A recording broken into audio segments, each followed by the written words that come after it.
Hadirin mukminin yang dirahmati Allah, ingatan dan pesanan, titipan pesanan kepada anak yang kecil ataupun generasi muda adalah kaedah pendidikan dan amalan para anbiya.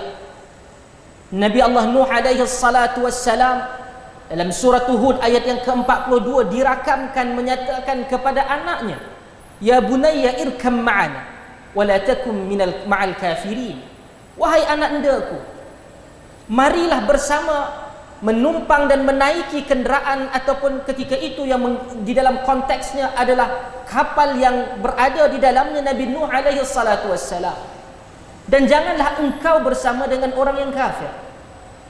Ia merupakan ingatan yang dilontarkan oleh Nabi Nuh alaihi salatu wassalam kepada anak andanya.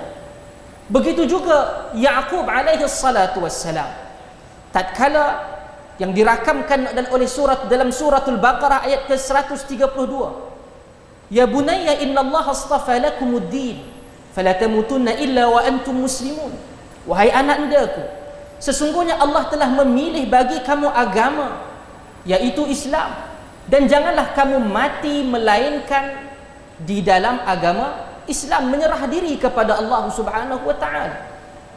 Hal ini merupakan tabiat kebiasaan para anbiya di dalam menyampaikan nasihat kepada generasi-generasi yang berada di bawahnya.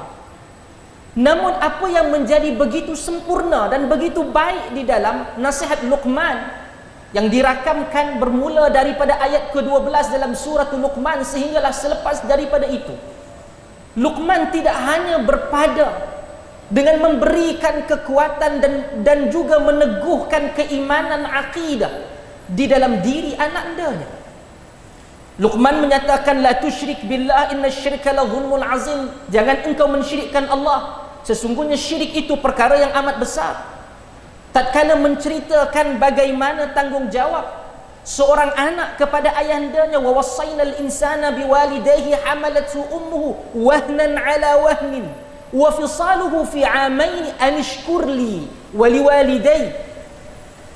Apabila diceritakan ingatan supaya diberikan wasiat, diberikan kewajipan untuk berbakti kepada, khususnya kepada ibu yang mana menanggung kesusahan daripada satu kesusahan yang sebelumnya, dan berpisah susu daripada tubuh ibunya pada jangkauan 2 tahun.